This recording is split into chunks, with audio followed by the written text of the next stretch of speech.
Hi, I'm Stephanie Grace. I'm columnist and editorial director for the Times-Picayune and the Advocate newspapers in Baton Rouge, Lafayette, and Shreveport-Bossier. And I'm joined here today by Louisiana Insurance Commissioner Tim Temple, who will be taking my questions and yours about the state of the state's troubled property insurance crisis and where it stands coming out of the legislative session. Before we get started, we'd like to thank our sponsor for the program today, AARP of Louisiana. And here's a brief message from AARP. AARP Louisiana is honored to sponsor today's town hall with the Advocate. I'm Andrew Mull, Advocacy Director for AARP Louisiana. Like many of you across the state, I understand the challenges posed by high insurance rates. This is a significant issue that affects all of us, and addressing it is a top priority for AARP Louisiana. Today, we are privileged to have Louisiana Insurance Commissioner Tim Temple with us to discuss these high costs and the outcomes from the 2024 legislative session. AARP Louisiana stands alongside you, providing essential information and resources like today's town hall. Year after year, we remain steadfast as your wise friend and fierce defender. This commitment is at the heart of what we do at AARP Louisiana, empowering and protecting our community. To learn more and get involved, visit aarp.org/LA. Okay, let's get into it. Thank you for joining me, Commissioner. Good morning. We've done this before, you and I, and we've asked our readers for questions and AARP members for questions, and it won't surprise you to know that they're a little similar to what we got last time. There's a lot of despair out there. People are really worried about whether they can afford to stay in their homes, whether they can sell their homes if they can't, because it's affecting, we had a story this weekend about how the insurance crisis is really affecting the real estate market now, Yes. Buyer's end and seller's end. And, a number of these questions came from people who are retired and really worried about whether they can live out their lives in their homes. So after you were elected last year, you came up with a plan focused on reducing regulations in the hope of attracting more insurers to the market, increasing competition, hopefully eventually leading to lower prices.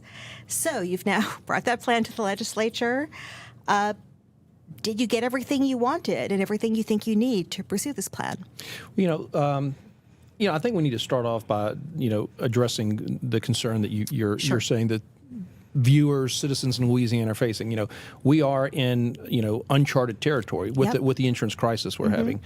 Traditionally, or at least in years past, there's always been something that's kind of more expensive than other, whether it was auto, for years it was auto, commercial auto has crept into that area. And flood. Those problems haven't gone away, we should add. And they haven't, right. But flood has been an issue for years and now is a bigger issue. But now on top of all of that is homeowners. And I understand that citizens, that individuals, that families, that businesses are all stressed. Financially stressed, and that brings a lot of fear and uncertainty. Can you stay in your home? Can you continue to operate your business? And I think that's why when you allude to the package of bills that we brought, we brought a very comprehensive, and I say we. This was not Tim Temple's plan made up by himself sitting in a kitchen. This was working with all the stakeholders to identify what the problems were, to bring solutions to address that. And so this package of bills that we brought was designed to try and tackle that, because it's not just a little bit of an issue, it's a big issue. Right. And we did have some success. No, I didn't get everything that we needed. And by I say we, I mean we as citizens. Right. We were successful with some property reform. The governor was very supportive. I think he mentioned it during his opening address to the legislature, that he was going to be very supportive of property reform. And he was. And we had great legislative leadership in the House and the Senate. And we got a lot of things that were done. And Stephanie, when I say a lot of things, these are things that the industry identified as barriers to doing business in our state. Well, this is a question. You said stakeholders. Obviously, you come out of the industry. We know that these are reforms that the industry has long sought. Who are the stakeholders? Sure. Of the other stakeholders. Yeah. So, we had people representing, obviously, the insurance companies themselves, the people that accept premium and that write the checks for claims. Sure. We had claims adjusters. We had plaintiff attorneys, trial attorneys. We had consumer advocate representatives. We had business owners, individuals, insurance agents. And I wanted a very comprehensive group of people so that we could truly address, on a very broad basis. Because, like I said, we could try. One option was to do things like we had in the past. Take one little bite at the apple, if you will. I don't think that we as citizens can wait to have affect just one step at a time. We need to make wholesale changes. I listen to various radio, personalities, and they say it's taken us years to get to where we are, and it has. Right. We can't wait years to get out of where we are. So that's why I asked the legislature and state leadership to work with me to be supportive of these broad, far-reaching reforms, and a lot of those aren't popular. Right, and let's just I run know through we're going to talk. A few we're of going to them talk are. about some of those. It's, Sure. The 3-year rule is being phased out. Is phased out? A way of saying it? Okay, yes. That previously insurers, if you had been with a company for 3 years and you didn't have a certain narrow set of circumstances, they could not drop you. Correct. And now. And it was your third renewal. Third renewal. So that would be your 4th year. Okay. But that's a technicality, right? Okay. But we were the only state that had that. And we're the only state that has that in existence. And insurance companies said, listen, that makes it more expensive now, to do business. Consumers loved it. It was, in many cases, it was, a safety net for them. Well, look, I hear the same thing. Consumers love that. Yeah. But I hear more frequently, I can't afford the insurance renewal that I'm being faced with. Right. So if a company is giving you, if you're with a carrier and you've been with them multiple years and you're protected and this under might this be 3-year rule and you're getting a renewal that you can't afford, what are we actually doing? Okay. And so that was part of it. Again, I think the best consumer protection is choice. Yeah. When you have multiple choices, and right now I understand people don't have as much choice as they had, but that's why we're trying to address this crisis. Right. And so one of the other things that passed is that companies can raise rates in a different way that is, more quickly. You still have to approve them, but it's after as opposed to before. Is that a way? Is that fair? The before the law changed, it was called prior approval. Right. Insurance companies would submit their rates, their request, to the Department of Insurance, and if you read articles from the past and you listen to statements that were made by the prior commissioner, there was negotiations that took place. Okay. A carrier needs X. The department only is going to allow Y, and you negotiate it somewhere in between. That's not a pro-consumer way of doing business. And insurance companies said, well, you know what? That doesn't take place in other states. So again, we're talking about attracting capital. We want insurance companies to come and do business here. And so any barrier, impediment that we put in place like that, it creates an unpredictable and unstable environment. So is that, the 3-year rule was only Louisiana did that? Yes. Was this something that only Louisiana did, or some states did, some no, states didn't? No, there are other states that do that. And look, I think a shining example of that is California. California has, I think it's Proposition 103. Right. That says that, and their rating is, they can't use predictive modeling, future forecasting modeling. They can only use prior loss results to set future rates. They also capped it at, I think, 2 or 3%. They have a consumer board panel that approves rates. And we've seen it in the last year. You've had the major insurance companies, the nationals, the big companies that write, 10, 20% of their market have said, we're not going to write any new business in California anymore. So we've got to be responsive to the industry. We want the industry here. We can't force the industry. We can't force them to come do business here. So we have to set conditions, regulations, and legislation, laws to be attractive, to attract new capital, as well as allow companies that are here currently to continue to do business.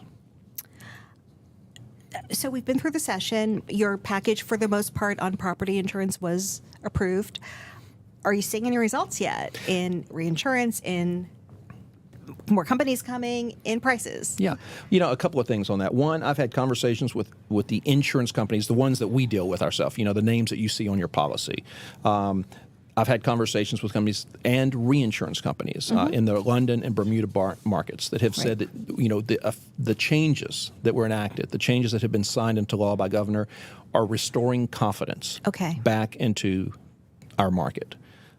That's good. Sounds great, right? Yeah. But we want to see new companies. You talked about the urgency up front. Yes, Where exactly. Are we on and so that? we're there. I can tell you we've had One new carrier currently has an application with the department, and it was one I had a conversation. They said, based on the reform that has taken place and become law, we are now willing to file an application to start writing property in Louisiana. Had another conversation, different carrier.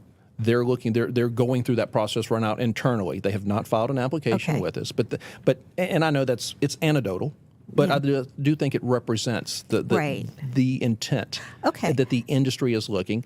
A couple of weeks ago, I was at an insurance conference, and I was speaking with a marketing representative from one of a large national company. Said, "I want you to know, Tim, that our management in New York, they are actually," he said, "it's the first time I've ever heard them talk about Louisiana, what's going on." He said, "They're talking about, let's see what's happening down there. Look, it's creating interest."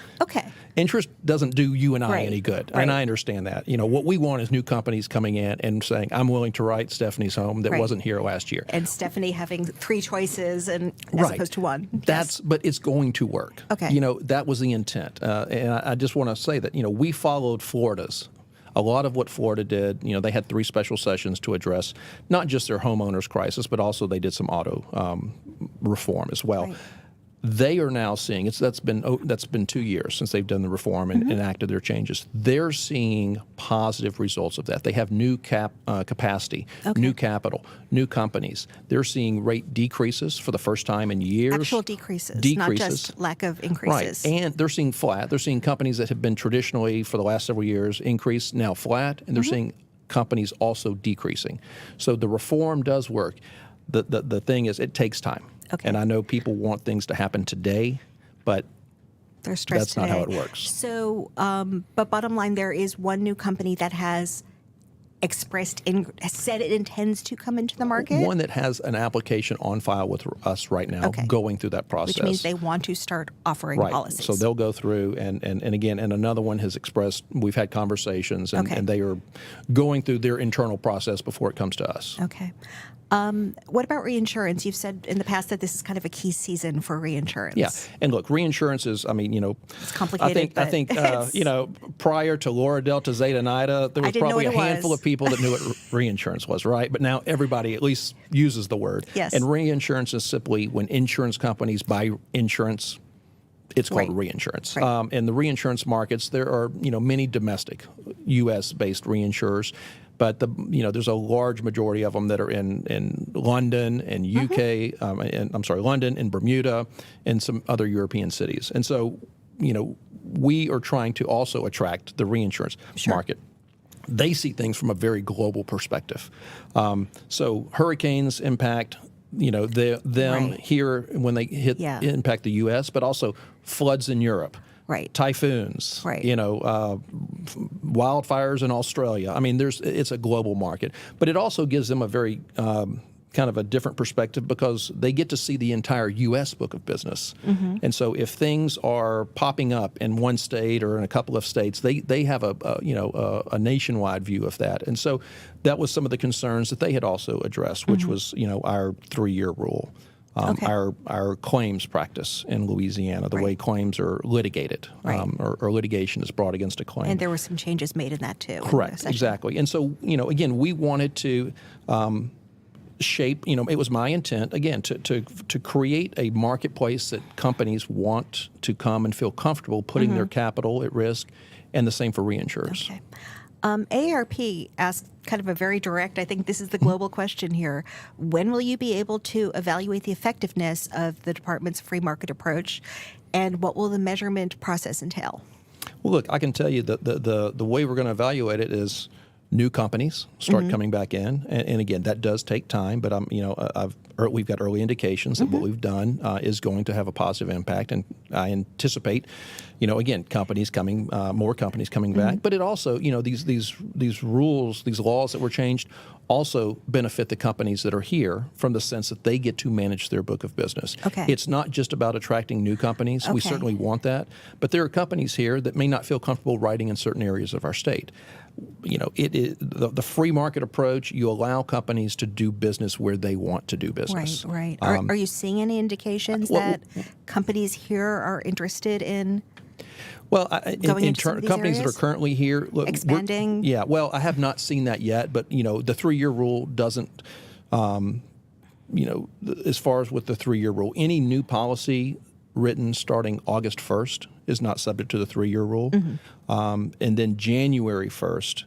That's when companies will be allowed to non-renew up to 5% Right. of their 3-year Not rule. everybody. Right. It's over Right. time. Right. But I think that what you'll see, and a lot of people that want to keep that policy that they think is their protection with that, if you're not part of that 5%, and that means 95% are who we're talking to, if you get a quote from another carrier and you get a quote from your current carrier that has the 3-year rule protection, you don't have to move your business.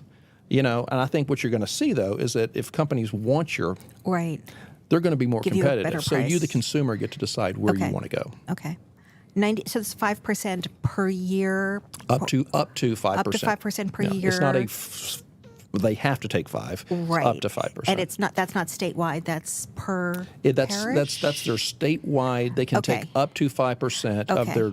So if they've got 100 policies, 5 they can non-renew Okay. 5 of those. Is there And any geographical They component to are that? limited. They can't take that whole 5% and drop it in one parish or one Okay. community. They can't basically one, say we're trying to get out of, say, Orleans or Correct. another. Correct. There has to be some geographic distribution of that, and the department will. Okay. We're currently going through promulgating rules to manage that process. And is that kind of North Louisiana versus they're hurricane vulnerable more versus less, or is it just parish by parish? Well, no, I mean, look, I think you've got companies that have a lot of policies in North Louisiana that probably have a lot of hail exposure that they may not like, and certainly, I mean, they're in South Louisiana. I mean, you're going to be more prone to hurricanes. Yeah. Of course, we just saw 2 days ago that the hurricane that came through Houston, impacted all the way in Shreveport. I think it was 67 tornado watches. Right. That doesn't mean active, touchdown tornadoes, Right. but I think it was the most they'd ever issued in one day.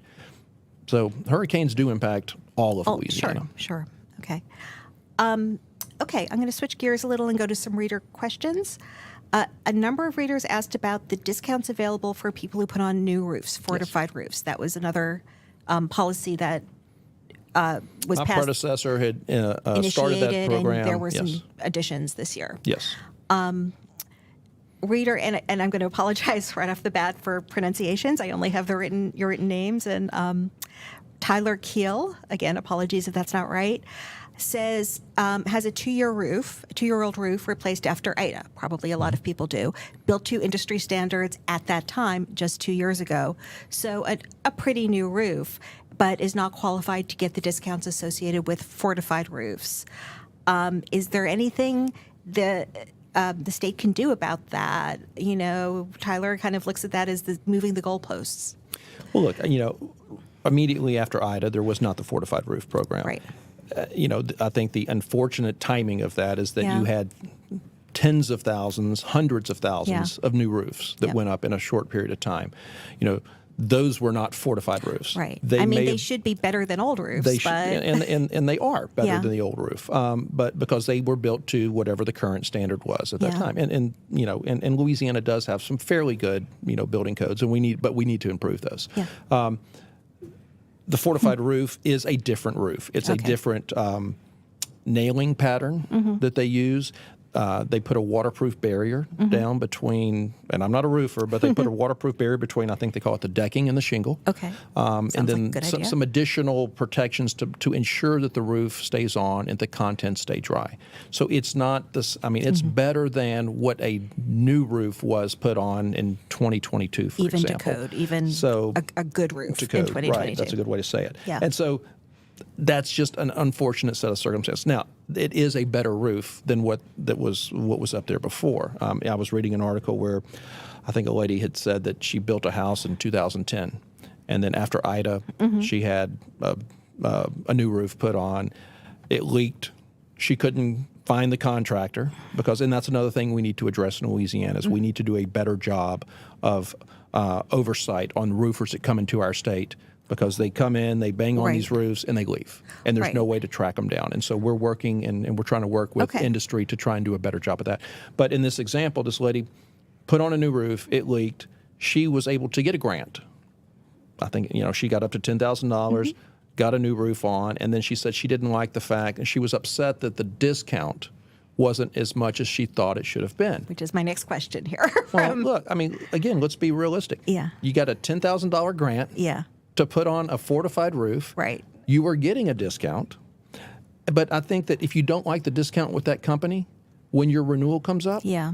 have your agent shop other carriers. Right. And there are other carriers. I know there aren't as many as we want right now, but there are other carriers that are willing to write. Shop those other carriers. Right. Maybe there's one that has a 10% or a 15 or something more than what you're getting with your current carrier. Right. So, I always encourage, always shop your policy. If you don't like what you have, Yeah. and I understand that right now there's not as many companies, but we need to encourage there might people not to be look. any, I have to say. I've done this. And there are scenarios, and I know We've talked there about are this. scenarios where people live where there is no option right now.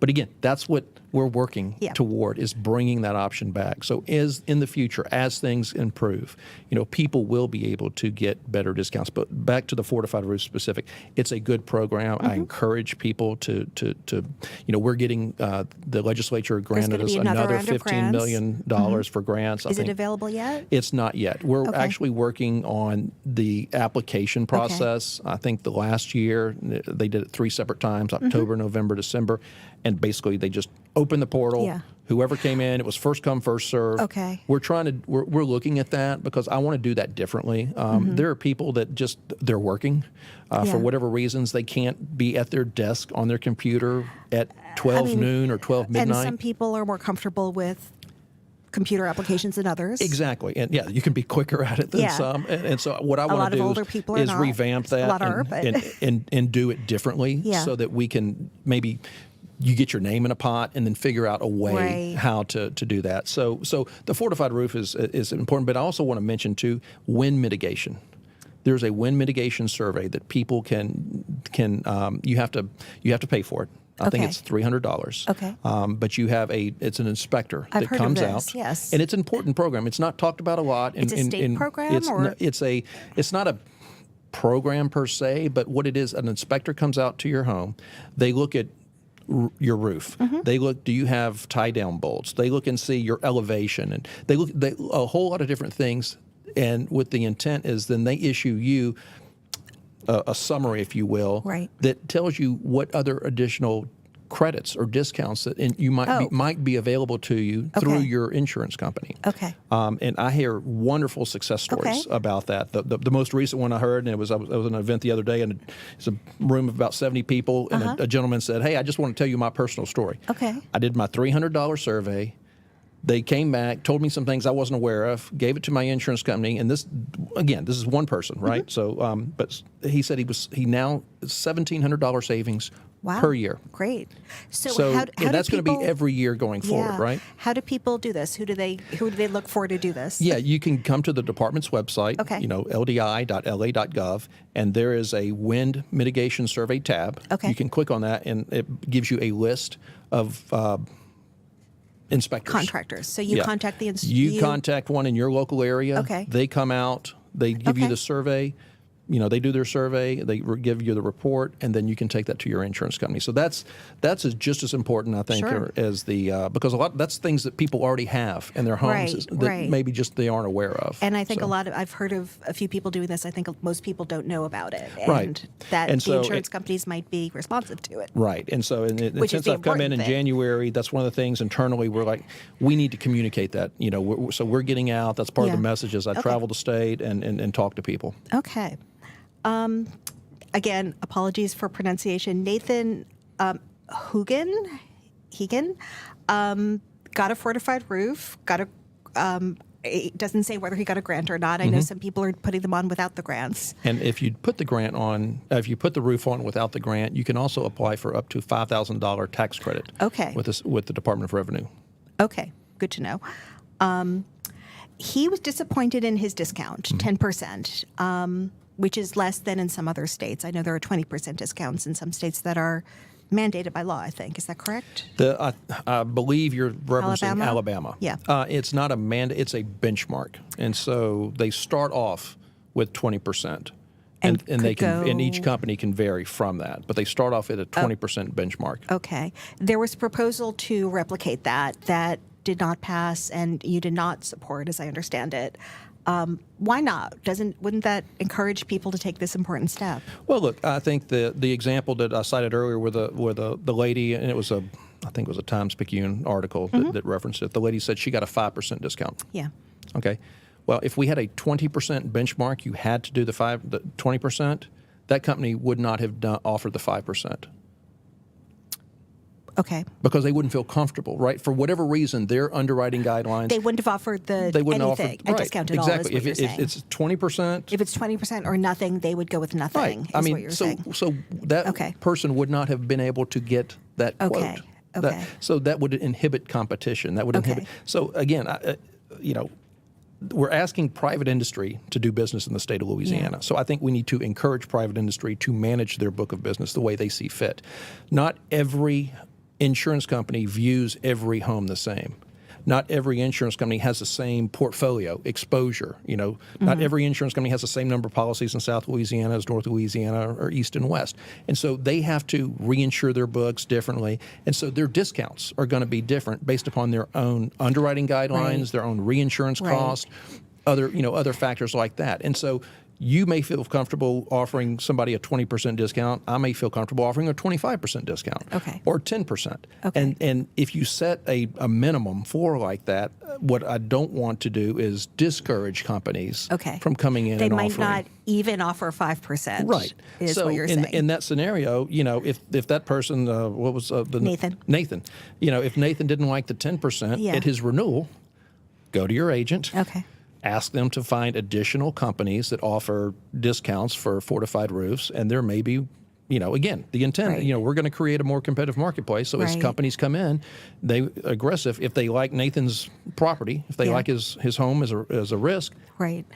they're going to offer. If they want it, they're going to offer something different, more Right. competitive. And again, I think when we're talking about roofs, it's important to note it's not just whether you need to replace your roof, but it's whether your contents are exposed, whether water gets in and does much further damage. That's correct. Yes. So yeah. this It's is not really just insuring the roof. Right. So correct. this is like a really important thing, the roof. It is. I mean, It's- look again. yeah. If your shingles stay on and your contents stay dry, you get back in your home sooner. Yeah. The community recovers quicker. Yep. I mean, it's good for everybody. It's good for you as a consumer. You have less loss. The insurance companies have less loss. Right. And at the end of the day, the less loss they have, the Yeah. more competitive they can be on a go-forward basis, which Right, means lower right. premiums. And it's also less disruptive to people's lives. It's less destructive to everybody, right? Yeah, And that's what we're after. We want to. Yeah. And look, let's talk about. We need to continue to mitigate. Yeah. we're a coastal state. We have a lot of because of our population that lives in proximity to the coast. Then that means most of our risk are in proximity to the coast. Our homes. So we need to continue to mitigate where it makes sense and where we can. We can't build concrete everybody's house out of concrete and do what they do in Bermuda. That's just that's unrealistic. But we do need to continue because going back to Alabama, they started their fortified program over a decade ago. Right. They now have, I think, 45,000 fortified roofs in their state. They only have 2 counties I was that going are to say they have exposed to the coast. proportionally less coastal Right. exposure. But they have 45,000 fortified roofs. Of that number, about 6,500 were through their grant program. Okay. The vast majority of those people chose to put do them it. on, pay for them themselves, or they built a new house and the building codes required that. Okay. And it works. They had, I believe, the number I always like to reference is Hurricane Sally that hit Alabama a couple of years ago. They had somewhere around 17,000 homes that had fortified roofs were exposed to that hurricane. I think it's less than 3% Okay. lost shingles. Okay. So they work. And I would encourage everybody, Yeah. if you figure out a way to put a fortified, the state has allocated money. The legislature has been very gracious. It's now going to that total $45 million for fortified roofs. We're going to continue to ask for funding for that, but I'm also looking at finding a different funding source so that Right. it doesn't come from the taxpayers. Right. You talked about industry. Yes. Asking industry to do Which is that. what they do in Alabama. Okay. And so, taxpayers don't fund it at Right. all in No, theirs is Alabama. funded through the industry. Okay. So, a number of questions were also got at kind of are there different ways you can give consumers a break during this very difficult period? And Julie Lasky is one person who also got a fortified roof, but said that homeowners must first pay for an inspection, and asked, would you support making the requirements more clear or having the grant program cover the cost of the inspection in order to help out cash-strapped homeowners? Right. I think that I would like to see as much money go toward the roof as possible, just because that's a better spend. Okay. The fact is, you may have people that you get a grant, but you don't know that you have the roof, so the grant's going to pay for part of the inspection. What happens if you don't meet? If your roof isn't able to get a fortified, if your property isn't able to get a fortified roof, so then that money would have to be, the grant is a reimbursement. It's to the. I'm sorry, the grant is paid directly to the roofer. Okay. The grantee doesn't. The recipient does not get that and then pay. So that would create a whole new set of mechanisms. I think what I'd like to see is, and it sounds like if we're talking about people that are low to middle income, financially stressed, we're actually trying to work with NGOs. Okay. To create a bridge, if you will. Oh, okay. If they can help find the money to get someone to pay for the inspection, then we'll follow up with, and they become available for a grant, do that. I think that's a tough one to deal with. And I understand, again, we're stressed everywhere financially right now. I mean, with inflation, cost of gas, groceries, there's nothing that's going down. And this is just another added expense. But this is actually an expense where you get a benefit back at the end of the day through a reduced a savings in your insurance premium. So I know that's a tough one, but we've had conversations with NGOs to see if there's a way that they have funding to help people get that, pay for that inspection. Because sometimes just the little upfront cost is enough of a deterrent. Yeah. Right. And again, I want people to be able to get that if they can, but I don't think that spending the grant money that way is the best use of those funds, nor is it what the legislature intended. Okay. I should ask, if people want to get onto the list for a grant, how do they do it? Well, that's a good question, because we haven't opened up the grant process again, and at the right time when we do. Like I said, we're currently reviewing and revising the rules on who becomes who can become an applicant, not who can become an applicant, but who would get a grant. Right. Again, we're looking at do we want to focus in geographic areas? Right. Do we want to make it more applicable to lower income? Okay. We're looking at all of that. And the legislature didn't determine that. That's up to. No, that's up to the department. Okay. They gave us the authority to do that because we also want to make sure that the state gets the most benefit from that. It's like if you concentrate a lot of, and again, we're looking at Alabama. And I'm talking to reinsurers right now. If you concentrate a number of roofs in an area, do all of those people, and again, yesterday I spoke to a gentleman, he said on his street after Ida, he was one of 6 homes on his block. His was the only fortified roof. Okay. So I'm talking to reinsurers and insurance companies to see if we get a concentration, if 5 of those 6 or 4 of those 6 or 3 of those 6 had fortified roofs, does everybody kind of get a shared benefit from an insurance or reinsurance cost on that? And so we're having conversations on that. And as we go forward with the new grant program, again, does it make sense to target a specific community? And that's not something I came up with. That was actually conversations with Alabama. Okay. When they started their program, again, over a decade ago, they took, I think, 2 years to design it, having conversations with insurance companies. And they found that by targeting and having concentration of fortified roofs, there was actually a bigger community benefit. Okay. And so we're looking into that and seeing if that's something that we can do. Because if someone applies for a grant and gets one in Alexandria and one in Shreveport and 2 in Lake Charles and 3, and does that really help? I mean, it helps those individuals. Right. And we certainly want that. But if there's a way to concentrate, but more of the state gets a benefit from a reinsurance cost, that's something we're looking at. Because those are kind of community ratings more than individual ratings. Okay. So again, we're looking at that. I don't have an answer for it, but I want your viewers to understand we're looking at everything. Sure. I don't want to just continue to do something the way it was done in the past just because. am I correct that Citizens customers get preference on those? On grants? Grants. No. No, I'm not correct. Okay. They do not. Is that one of the considerations possibly? That is something that we're looking at too. Okay. Is seeing is that can you apologize for that. or maybe can we allocate a portion of those funds for citizens? We're looking at everything, and that is one we're having conversations about. Okay, got it. And so if people want to kind of keep their eye on this and apply at the right time, they should just kind of Look, we will have a and very active communications. Okay. But there's nothing they can do now to get on kind of a preliminary. No, there's not a list. Just preliminary. keep their eye on it. And again, like I said, in my mind, what we're looking at is everybody kind of gets their name in the same bucket. Okay. And then we figure out a way, Yeah. automatic way that a name's Is there drawn. a time frame for that? You're going to make me try and Well, put just a so pin people down. can, But I think people want to get on the sometime, list. I'd so say what probably should- the last quarter of this year Okay. is one because the legislature still has to allocate the funds. Okay. There's a process that goes through that. Okay. Yeah. We got a number of questions on, again, in the vein of, is there any relief of, more relief possible in the short term? Asking about tax policies. Is it possible, Elliot Shushan of Metairie wants to know if you could consider waiving state taxes on policies, again, during this period. Theodore Hine of Gretna and Dexter Joseph of New Orleans asked about making insurance tax deductible at the state or the federal level and the federal level, because the cost of damages are deductible. If Right. you've had damage, that's deductible.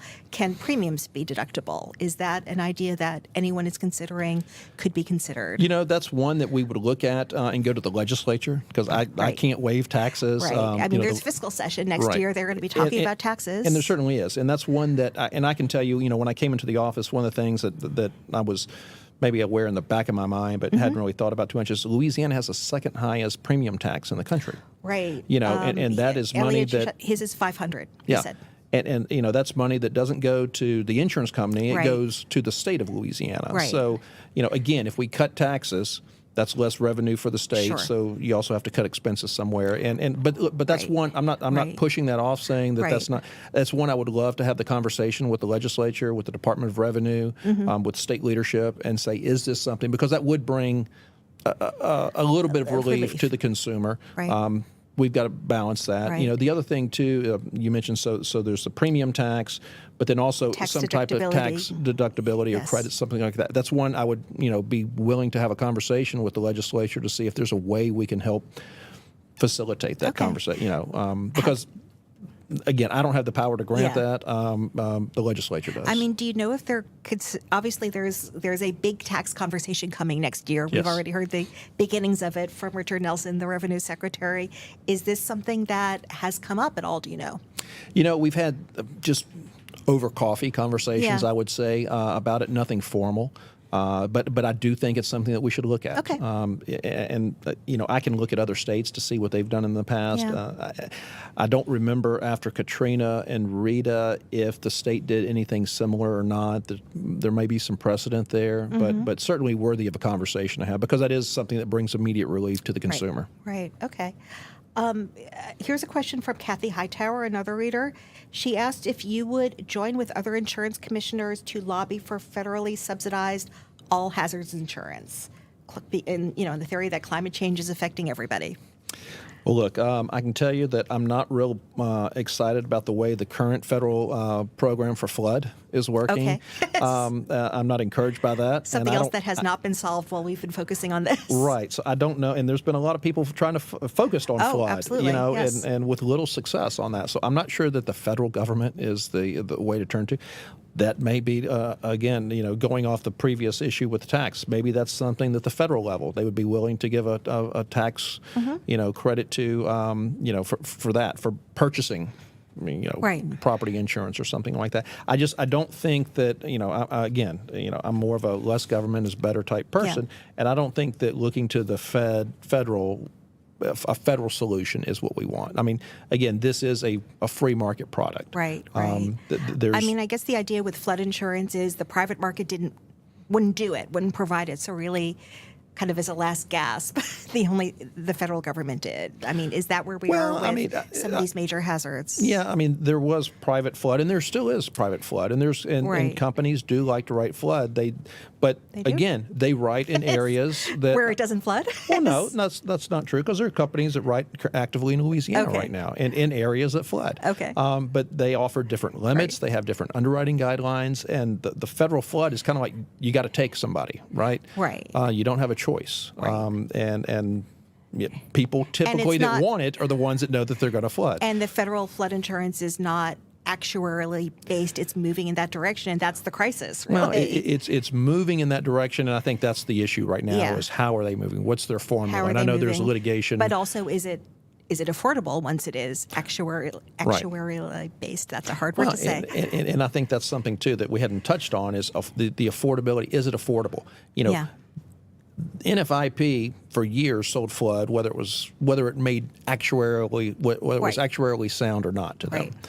They're trying to go toward actuarially sound, and I think that's where the conflict arises. Insurance companies, again, actuarially sound, but also they're in the business of selling a product. Right. If you can't afford their product, then they aren't in business. Right. And so I think that's one thing. And in the business of making a profit. So because you pay claims out of the money you make, right? So you have to make money. Otherwise, you go insolvent, like we had 12 companies in Louisiana do. This is another question from a reader named Bruce Evans, and he's urging you to inform people that some of them can bifurcate property and casualty coverage, basically. Hurricane wind, hail, get that through Citizens if it's not available elsewhere, but get another policy for other perils, fire. I'll tell you, I was able to do this and save some money. Yeah. How widely available is this option? And that is one, and and I'll take that on as that's something we probably need to add to our communication. That and I just. I mean, you have to agents ask for typically. it. You have to ask your agent to look at it. Well, and look, agents know, and they're sophisticated, and they can certainly, and you should have that conversation with your agent and say, can I buy my wind coverage through Citizens, and buy, in that example, my fire and liability, coverage through a standard carrier? That's certainly an option, and again, I would, and we'll add that to the message, is that you need to have that conversation with your agent and see what options you have out there. Do you know if this is an option that's available to most people, or only in some places? No, I think it's widely available. Okay. And that's what we've got to look at and see. We've got that's a conversation we can have with Louisiana Citizens too, because that's something that they could promote. Right. And would get some of the business off their books, which is what they want and what you want. They would actually be getting more business. They would be getting the wind, right? But they wouldn't have the other, and liability. They wouldn't have the fire. And right, correct. So again, it might be a better option for some people. And again, I would always say, and you're going to hear me say this a lot. Your agent can be your best friend on when it comes to what options you have for insurance. They know what the marketplace is. They're the expert. They know who's writing where and who's not. They know where you can go or where you can't, and they are your best, your best ally when it comes to trying to mitigate this environment, this current crisis we're in with regards to affordability. Back to Citizens, it seems that Citizens customers are able to get something like a 2% deductible on storm coverage. A lot of private policies are at 5%. This actually makes Citizens very appealing to people in some cases, when the idea is you want to get people off Citizens and into private coverage.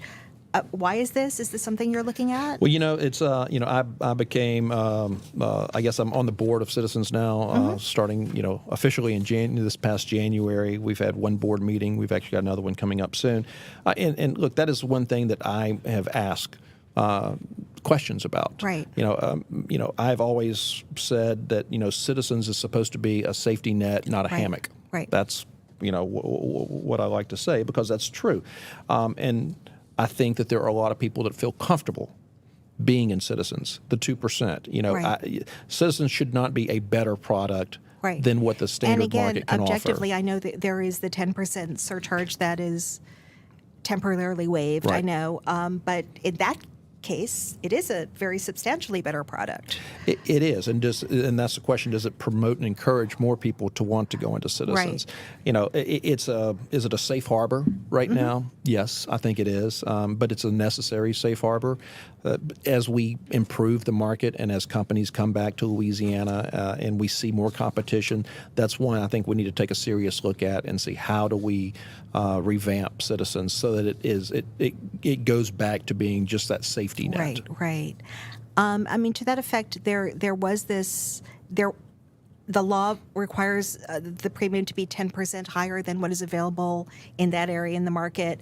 That's now been waived for 3 years. Starting January 1st of 2025 as your renewal comes up. Right. It doesn't apply to all policies and Citizens effective January 1st. It was as your renewal comes up. Okay.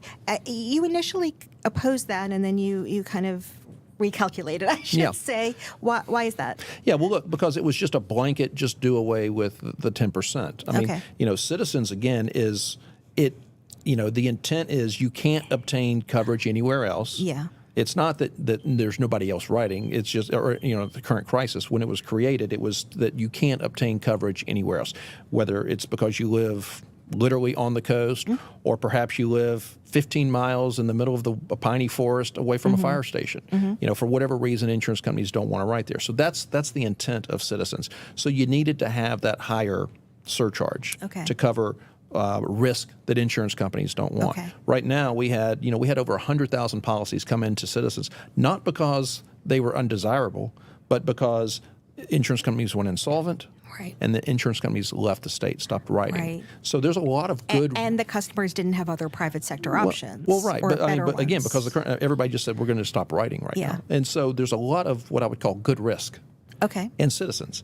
But I was opposed to that 10%, reducing that to 10% just by itself, because that's one of the things where you've still got the exposure, but you're reducing the revenue that you need to pay when you do have a claim. And so the bill that I got behind by Senator Talbot reduced the 10%, but it also capped litigation expense. So what you can claim on your policy. On your Citizens policy. On your Citizens policy. Oh, okay. You can still and people are like, wait a second, I can't claim. You still get still get your policy limit. Okay. So if you had a $100,000 home insured, you're still going to be able to claim up to $100,000 if you had $100,000 worth of loss. So this was dealing with bad faith. Okay. If you got an attorney and they claimed bad faith and you got a judgment, there was a penalty, so you could collect more than your policy limit. Okay. This just goes back to me. It's really simple. It's dollar in, dollar out. I mean, if you had a $100,000 home and that's the policy limit you bought, that's the most that you should be able to collect. It doesn't change. No, correct. Okay, it changes litigation, which has been a focus of yours, and Senator Talbot. Right. So it lowered the exposure, the financial exposure of Citizens, while reducing revenue associated. So I was okay with that bill. And again, your viewers have to, I would like them to remember is that Citizens is not a state-backed entity. And it's a phrase that's used incorrectly quite often, often by the media. It is not a state-backed entity. It is backed by we, the policyholders. And that's that extra little charge on your private bill to go towards Citizens. But that little extra charge was because Citizens went insolvent, or I say insolvent. They had more expenses than they did revenue, money, and so they had to bond $1 billion back in 2006. And we've been paying that $1 billion off over the last 20 years, and so actually we retire that bond next year. So if Citizens pays out more money than it has, we as the policyholders fund that for the future, not the state of Louisiana. So we want to make sure that Citizens is solvent, but we don't want to create an area where people are getting more than what their policy limit says. More than what Citizens collected from a premium standpoint. So I was good with that bill because it balanced. Okay, and again, it's 3 years. It's 3 years, correct. What happens if it's a bad hurricane year, like everybody says it could be, if Louisiana gets another bad hurricane? What happens to all of this? Well, I mean, the reforms are still in place. Yeah. I think what it does is it delays the impact of those. Look, again, it's about creating an attractive marketplace. That doesn't change. Those are going to be in place. What it will impact is the reinsurance. How much. Again, Laura, Delta, Zeta, and Ida. Those were 4 hurricanes, 2 of the strongest recorded in Louisiana history. 800,000, claims filed as a result of those 4 hurricanes. 20 billion plus paid in premiums, or paid in losses. Let's don't have that again. Yeah. But if we have another hurricane season, it doesn't even have to impact Louisiana. Okay. Or hit Louisiana to impact the reinsurance market. So It for could be Florida. reinsurance, we're not looking at Louisiana specific. We're looking at how does it impact the coastal U.S., right? Okay. Whether it's Florida or North Carolina or Texas. Right. And so, but again, all these legislative changes that we enacted and worked towards, those are things that we can control. And I say it all the time. That was my focus. I want to work on things that we can control. Okay. We can't do anything about the weather except pray, and I do that every day, that we have a mild hurricane season, even though I know it's forecast. You're not alone there. Yeah, Yes. and we all need to do that. But we can, we can improve the regulation, we can improve the legal environment, and we can also improve the actual risk, like we were talking about with the fortified roof. And so, that's one of those things where I don't think that our changes, it just delays the impact of those in the future. Look, Florida, like I said, Florida did their changes over 2 years ago. We hadn't had any hurricanes, during that 2-year period, and they're seeing the positive results of that. So I think that's what we can anticipate, provided we don't we have some luck. Yes. Yeah. Okay. You mentioned 2 years. You've been through 1 legislative session. Do you have an agenda yet? Been through 3. Well, one Two specials, regular. right, You're right. It's been right. constant. But do you have an agenda yet for the next legislative session, next regular session, I should say, because we don't know otherwise, which will be a tax session, a fiscal session? Yeah, we're working towards that. We've got some ideas. Again, we're talking to stakeholders, just like right now, you and I talking about tax. Yep. Those conversations take place just organically all the time. I wouldn't say that I've got 6 bills in my mind. I do have a couple that I'd like to see, and the department will engage with various legislators to bring for next session. But we're kind of still in that. Let's collect a lot of good ideas. Look, if we had a special session, if it was called tomorrow, we would have some bills that we could bring to continue to work on reform. But just like we did in the current regular session that we just went through, it's going to be very thought out, mindful. With I kept during session, I kept having a lot of people say use the word hope. And I kept correcting him. I said, this is not hope. This is a plan. Okay. This is a strategy designed. I don't think that hope is a good way to go. Can't hurt, but it's not a plan. Whatever, I can assure you and your viewers, whatever bills that we bring, it is going to be based upon well-intended, thought-out plan to impact positive reform for us as citizens. Okay. My last question is, you were new to politics when you took this office. You didn't even have to run a campaign, really, because your opponent dropped out. So there you were in the, political world. It's been very active. Is it what you imagined? Is it different? Is it more challenging? What are your thoughts 6 months or so in? All of those that you just said. Okay.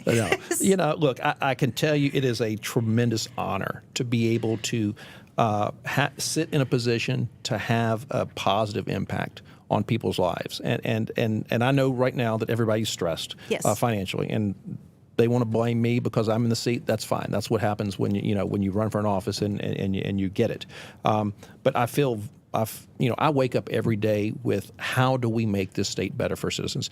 How do you make it so that people keep more money in their pocket versus giving it to insurance companies? Because I believe that you and I as consumers should be the we're the best decision makers on where we need to spend our money. And when you're spending more on insurance, and by the way, Louisiana is the most unaffordable state in America for insurance, which means that we spend a larger percentage of our paycheck toward insurance costs than any other state. People in California, people in New York, they spend less of their money, less of their paycheck on insurance than we do in Louisiana.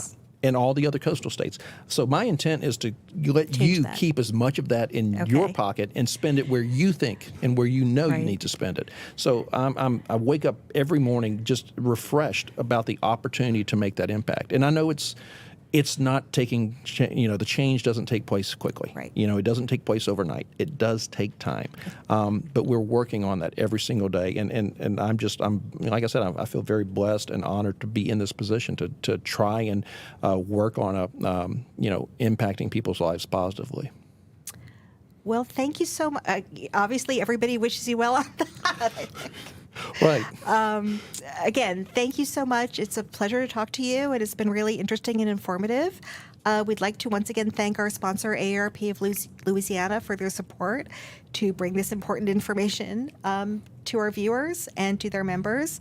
And thank you again for sharing your time and your insight. And I suspect we'll do this again sometime Yeah, soon. look forward to it. And look, and I would just, I would like to remind your viewers that if they ever have any problems, if they don't think that they're being treated fairly, either by their insurance company, by a claims adjuster, by an agent, anybody that's touching an insurance dollar, that, you can come to the department. You can call us at 1-800-259-5300, or you can go to the website at ldi.la.gov.